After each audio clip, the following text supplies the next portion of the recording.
Alhamdulillah, kita bersyukur kepada Allah Subhanahu Wa Taala.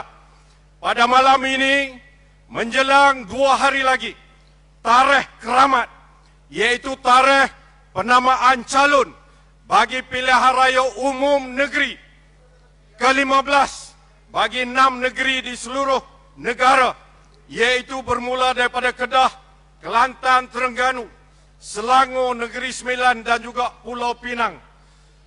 Pilihan raya negeri pada kali ini diadakan di 6 negeri ini berbeza dengan yang berlaku sebelum daripada ini. Yang mana sebelum ini kita tahu pilihan raya umum melibatkan kerusi parlimen serentak dengan kerusi di peringkat Dewan Undangan Negeri. Tetapi pilihan raya umum ke-15 baru-baru ini, satu proses pilihan raya yang berbeza berlaku, di mana beberapa negeri telah mengadakan pilihan raya lebih awal. Negeri Melaka, Negeri Johor, Negeri Sabah dan juga Negeri Sarawak telah mengadakan pilihan raya negeri. Dan pada tarikh diisytiharkan pembubaran parlimen. Apabila parlimen mengadakan pilihan raya pada bulan 11 tahun 2022, 6 negeri di seluruh negara yang kebetulannya dipimpin 3 oleh kita, iaitu Kelantan, Terengganu dan Kedah. 3 dipimpin oleh Pakatan Harapan, Selangor, Negeri Sembilan dan Pulau Pinang, tidak mengadakan pilihan raya serentak, yang mana ianya adalah satu perkara yang dibenarkan oleh Perlembagaan Persekutuan dan juga Perlembagaan Negeri masing-masing. Jadi inilah yang berlaku. Apabila berlangsung lebih kurang 6 atau 7 atau 8 bulan yang lalu, pilihan raya peringkat parlimen diadakan, maka cukuplah tempoh 6 negeri ini perlu mengadakan pilihan raya negeri. Setelah tempoh PRU ke-14 sehingga sekarang ini mencukupi 5 tahun ataupun hampir 5 tahun. Mengikut perlembagaan tak boleh lebih daripada 5 tahun. Maka kita mengadakan pilihan raya pada kali ini di 6 negeri ini. Alhamdulillah, saya mengucapkan jutaan terima kasih tahniah kepada Perikatan Nasional Negeri Terengganu yang telah dapat mengadakan pada malam ini majlis mengisytiharkan calon-calon kita yang akan bertanding pada pilihan raya 12 Ogos yang nanti, yang mana pada malam tadi, semalam, 3 negeri telah pun mengisytiharkan calon kita. Di negeri Selangor telah diumumkan 56 calon-calon kita mewakili Perikatan Nasional. Di Pulau Pinang, 40 calon-calon kita telah diisytiharkan. Dan sudah tentulah di negeri Kedah, di utara sana, 36 calon-calon yang mewakili Perikatan Nasional telah diumumkan, yang memperlihatkan kepelbagaian latar belakang calon-calon yang mewakili Perikatan Nasional pada kali ini. Bermula daripada tokoh-tokoh politik kepada tokoh-tokoh teknokrat, bekas-bekas pegawai tinggi kerajaan, tokoh-tokoh korporat, sehinggalah kepada tokoh-tokoh anak-anak muda. Di negeri Kedah terdapat 2 orang bekas kapten bola sepak Malaysia menjadi calon mewakili PAS Perikatan Nasional di negeri Kedah ini. Takbir. Inilah penerimaan rakyat kita lihat selepas pilihan raya umum ke-15 baru-baru ini. Jika dilihat daripada perangkaan dan statistik, daripada 15 juta lebih pengundi-pengundi yang telah keluar dalam PRU ke-15 baru-baru ini, Perikatan Nasional telah mendapat undi daripada rakyat Malaysia hampir 5 juta, iaitu 4.8 juta daripada 15 juta. Pakatan Harapan lebih sikit daripada kita. Barisan Nasional nun jauh di belakang kita, tuan-tuan dan puan-puan sekalian, 3 juta lebih saja.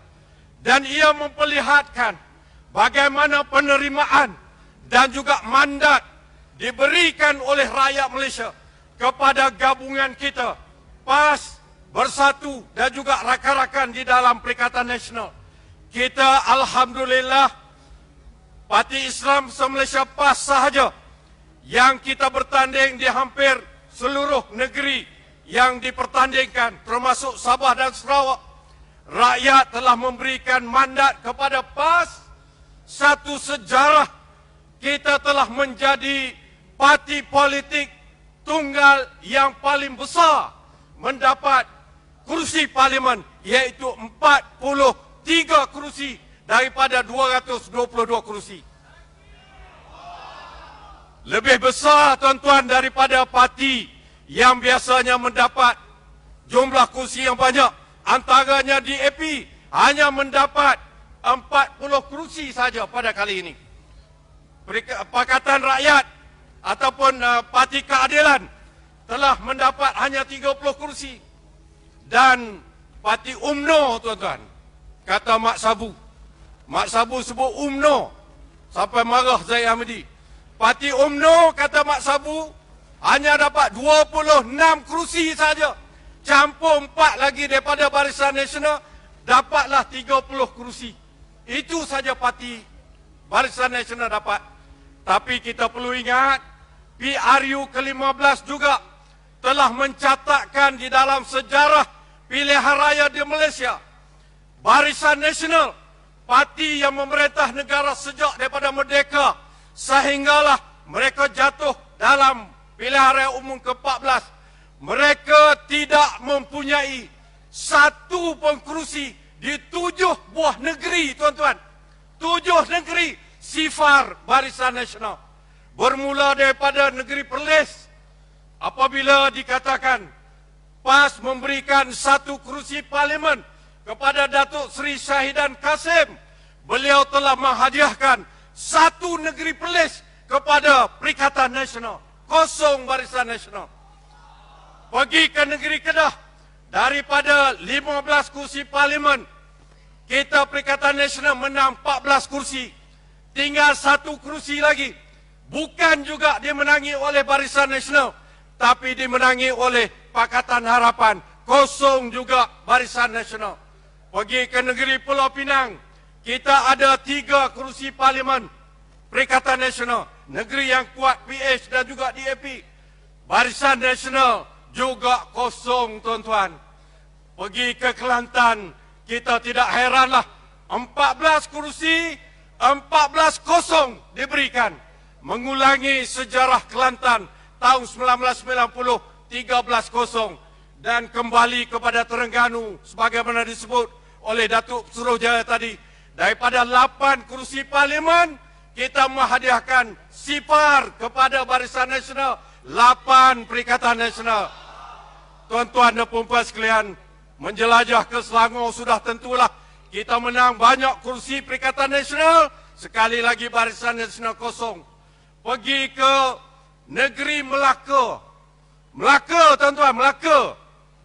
Kecek luar sikit malam ni. Melaka ni, tuan-tuan, tempat yang UMNO baru menang pilihan raya negeri.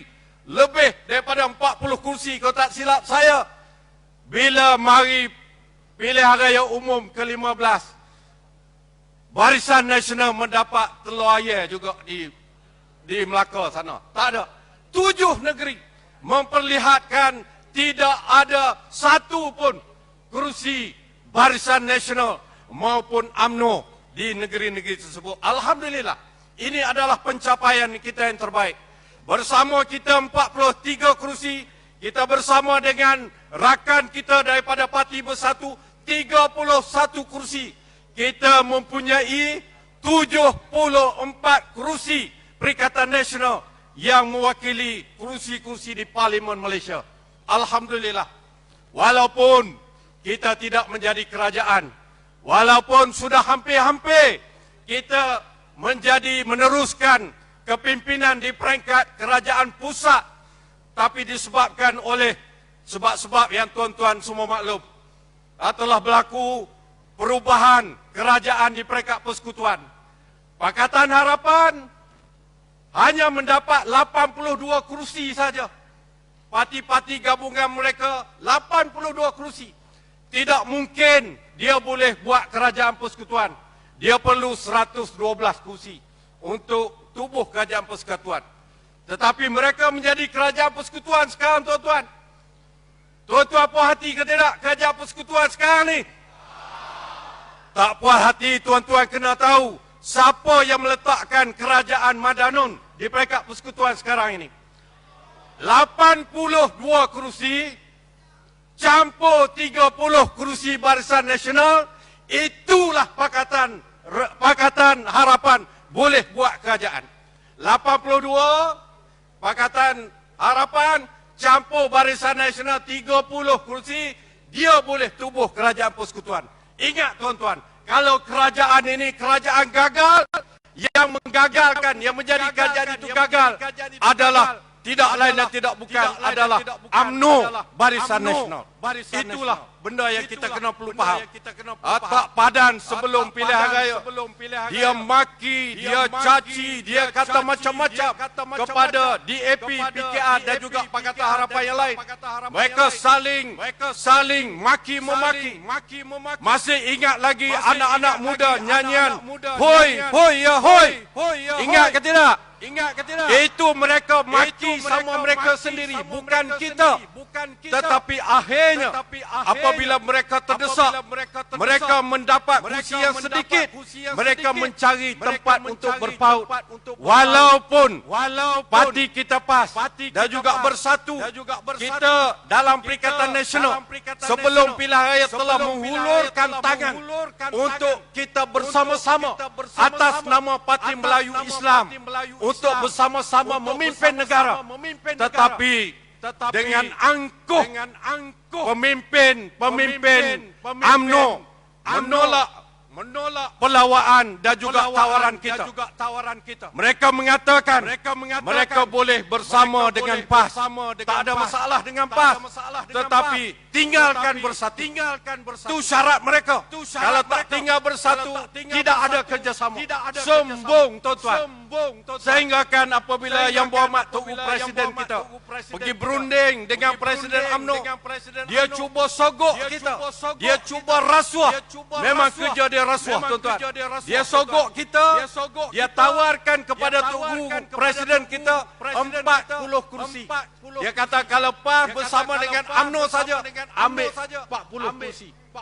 Yang garanti menang, kata dia. Tetapi tuan-tuan dan puan-puan sekalian, memahami perangai UMNO, memahami sikap UMNO, memahami latar belakang mereka. Kita kepimpinan PAS bukan mudah-mudah untuk menerima tawaran mereka.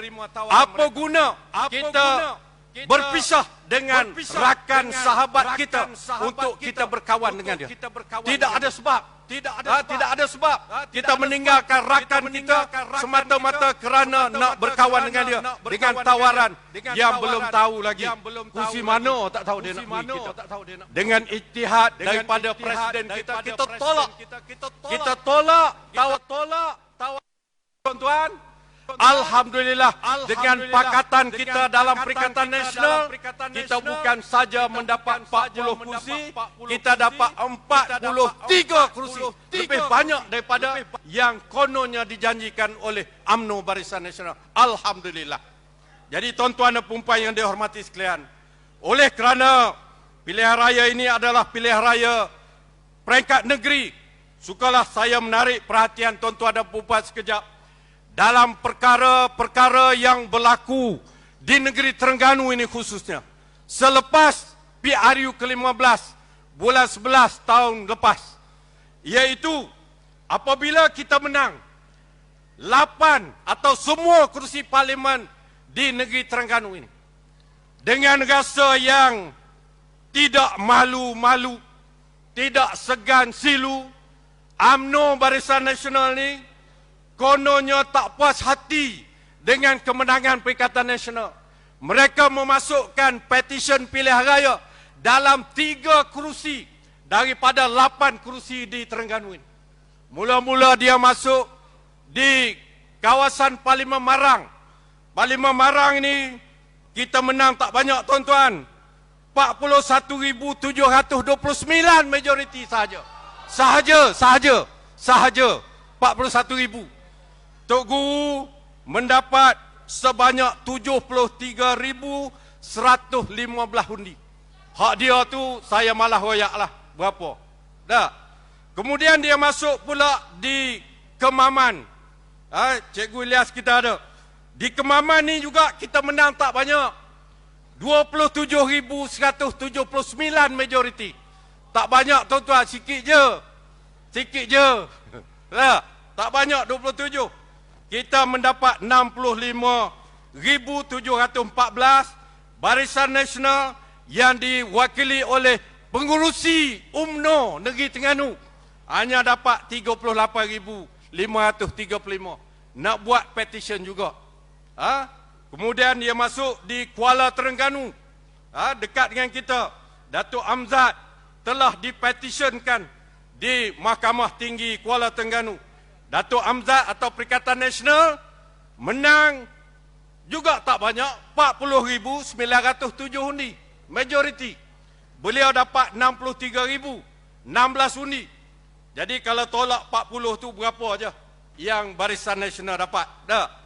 Jadi daripada petition yang telah dimasukkan oleh UMNO terhadap Perikatan Nasional atau khususnya PAS, alhamdulillah kita telah berjaya menangkis ataupun menggagalkan petition yang dimasukkan oleh UMNO Barisan Nasional di Parlimen Marang.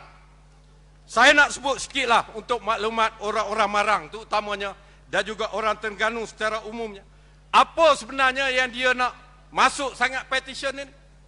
Tidak lain tak bukan tuan-tuan, dia kata kemenangan Yang Berhormat Tugu Presiden kita di Marang ni kerana sogok, rasuah. Rasuah inilah yang memenangkan Tugu di Marang ni. Sedangkan dia kata apa? Sogokan yang dia maksud, sogok orang ni untuk beli undi ni ialah program kerajaan negeri. Ni Datuk Kuasa ada Esko. Program kerajaan negeri yang memberi sumbangan kepada mahasiswa, dipanggil I-Siswa. Dan juga peruntukan bantuan kepada para belia negeri Terengganu yang layak, tak kira dia parti apa, dipanggil I-Belia. Oleh kerana peruntukan ini diberikan oleh kerajaan negeri, bila kerajaan negeri luluskan peruntukan belanjawan pada tahun sebelum ini untuk tujuan ini, Exco kerajaan negeri meluluskan bagaimana nak membelanjakan peruntukan ini. Pejabat Perbendaharaan Negeri Terengganu meluluskan bagaimana nak agihkan, tak kira masa mana. Kebetulannya diberikan pada masa pilihan raya diadakan. Tidak salah. Tidak salah. Ianya diadakan pada bila-bila masa pun. Tapi setelah ianya didengar oleh Hakim Mahkamah Pilihan Raya yang bernama Yang Arif Hakim Hassan Ghani, orang Terengganu juga. Hakim ini jelas rekah yang saya nak sebut pada tuan-tuan. Apa Hakim kata dalam kes yang kita menang? Hakim kata, adakah I-Siswa dan I-Belia ini merupakan satu rasuah yang digunakan untuk menyogok para pengundi? Secara ringkasnya, Hakim ini mengatakan bahawa, ni jelas untuk buktikan bahawa I-Belia dan I-Siswa ini dianggap rasuah, orang yang buat petition ini kena panggil semua penerima bantuan ini. Kalau 5,000, 5,000 lah kena panggil. Kalau 10,000, 10,000 kena panggil. Kata Hakim ini, kalau sekiranya tidak dipanggil pengundi-pengundi ini, maka ia dianggap tidak dibuktikan. Tak ada buktikan duit itu mempengaruhi pengundi-pengundi menyokong calon kita di Marang. Kemudian Hakim ini kata, saya nak beritahu yang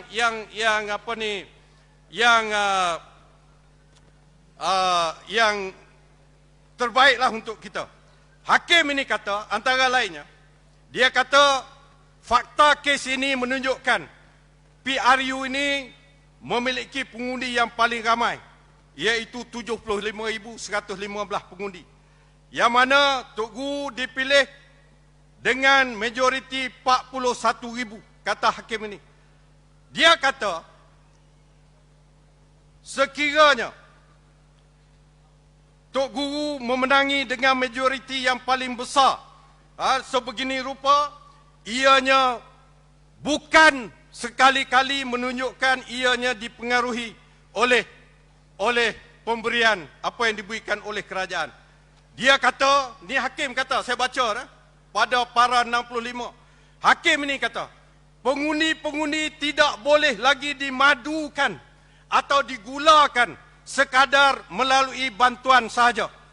Ledakan teknologi internet melalui Facebook, Instagram, TikTok bukan saja berfungsi sebagai alat komunikasi, tetapi telah menjadi platform yang menyebarkan dasar-dasar yang diperkenalkan oleh kerajaan yang memerintah. Kata hakim, ni bukan orang politik kata, hakim kata. Pengundi-pengundi dapat melihat, merasai dan menilai dasar-dasar ini. Manakala informasi tentang pelbagai isu yang menjadi masalah besar dalam kerajaan yang memerintah menyebabkan mereka mahukan satu perubahan.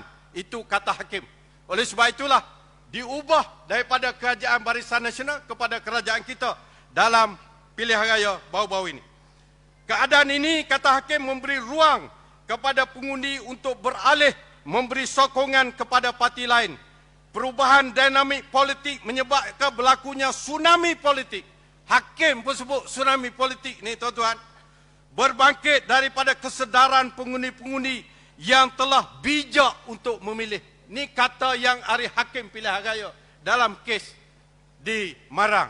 Saya pasti dalam rekod pejabat agung, hakim ini bukan ahli PAS. Jadi oleh sebab itu, tak perlu UMNO mengatakan hakim ini PAS ataupun Perikatan Nasional. Tak ada. Jadi ini tuan-tuan dan puan sekalian, mengenai kes Marang. Saya diberi notis beberapa minit saja, tak boleh habis. Saya nak sebut mengenai Kuala Terengganu sedikit. Bagi Kuala Terengganu, sebagaimana kita maklum, kita telah mengadakan perbicaraan petition kes Kuala Terengganu lebih daripada sebulan. Setiap hari dalam seminggu itu, tiap-tiap hari bekerja, kita bersidang. Hakim bersidang, peguam kita bersidang.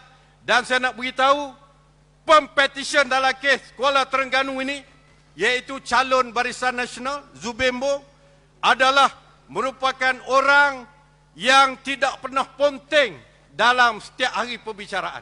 Sampai menjadi olok-olok.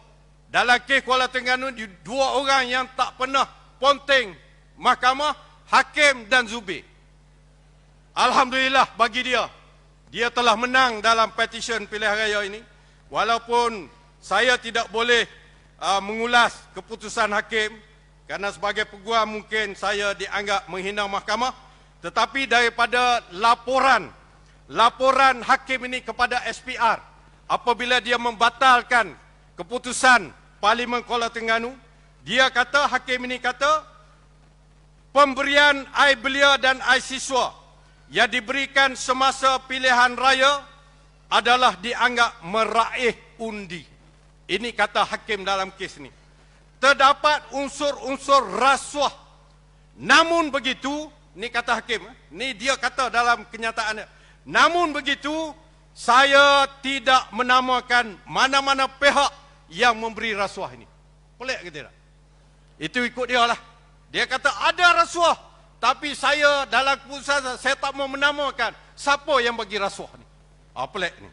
Rasuah dilakukan dengan pengetahuan Datuk Amzad, iaitu calon Perikatan Nasional.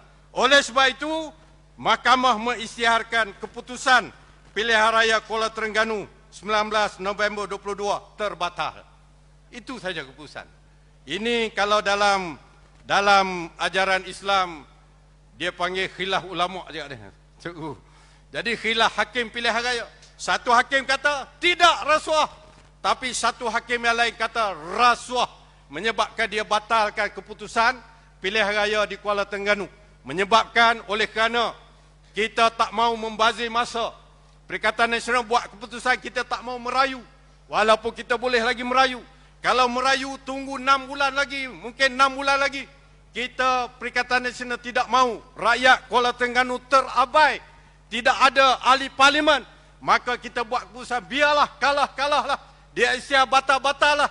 Kita bersedia untuk menjalani pilihan raya kecil dalam Parlimen Kuala Terengganu insya-Allah. Tuan-tuan Kuala Terengganu bersedia ke tidak ni? Ya, lebih daripada bersedia. Kalau baru ni dapat sedikit saja 40,000, adakah boleh kita buktikan kepada seluruh dunia kita boleh mungkin 50 maupun 60,000 majoriti insya-Allah pada kali ini. Yang kesiannya tuan-tuan di Kuala Terengganu ini, yang berlawan dengan Datuk Amzad adalah Datuk Zubembung, Barisan Nasional. Daripada Pakatan Harapan, Raja Kamaru Bahrain. Apabila Mahkamah Pilihan Raya membatalkan keputusan Kuala Terengganu, diadakan pilihan raya kecil, siapakah yang sepatutnya paling gembira? Sudah tentulah Zubir Embong. Tapi siapa sekarang ini yang akan menjadi calon Pakatan Harapan Barisan Nasional di Kuala Terengganu? Bukan Barisan Nasional, bukan PAN, tetapi PKR, Badan Muka. Ya. Gitulah. Dia ni tak pernah penting mahkamah. Dia dan hakim saja tak pernah penting mahkamah. Tiba-tiba bila menang, orang lain boleh jadi calon. Kalau tak kata pada muka, apa lagi? Dah.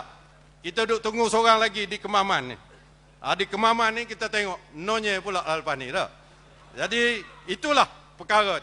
Apapun tuan-tuan dan puan-puan sekalian, bagi merengkaskan ucapan saya pada malam ini, saya bagi pihak sebagai Setiausaha Agung PAS dan juga bagi pihak Perikatan Nasional, apa yang kita mahu ialah kita, terutamanya jentera pilihan raya kita, perlu menggerakkan jentera kita ke tahap paling maksimum. Bukan lagi mulakan gerakan, mempergiatkan gerakan kita ke tahap paling maksimum dalam tempoh 14 campur beberapa hari saja lagi. Lepas penambaan calon, kita ada 14 hari untuk kita berkempen. Campur beberapa hari sebelum itu. Itulah masa yang kita ada. Kita mengharapkan tuan-tuan dan perempuan di negeri Terengganu mengulangi sejarah bulan 11 baru-baru ini. Bagi kosong kepada PH dan juga BN, insya-Allah tidak mustahil dengan izin Allah Subhanahu Wa Taala kita akan melakar sejarah 32-0 kepada PHBN ini insya-Allah. Jadi tuan-tuan dan puan-puan yang dihormati sekalian, bukan loceng, ada telefon berbunyi. Apa ni, itulah harapan kita supaya kita dapat menjalani pilihan raya umum 6 negeri ini sebagai satu referendum, sebagai satu pungutan suara rakyat kerana seluruh dunia, termasuk para wartawan. Tadi saya jumpa wartawan daripada Singapura juga membuat liputan pada malam ini untuk melihat bagaimana pandangan dan pendirian rakyat Malaysia di 6 negeri ini terhadap politik negara. Kalau sekiranya kita boleh menunjukkan sokongan sekali lagi kepada Perikatan Nasional, insya-Allah yang akan menjadi perubahan selepas itu, insya-Allah dengan izin Allah adalah kerajaan di peringkat Putrajaya, insya-Allah. Mudah-mudahan program kita mendapat keberkatan dan keredaan dan kita mendapat pertolongan daripada Allah Subhanahu Wa Taala. In tansurullah yansurukum wa yusabbit aqdamakum. Wabillahi taufiq wal hidayah. Wassalamualaikum warahmatullahi wabarakatuh. Takbir. Takbir. Takbir. Teguh. Perikatan. Terima kasih.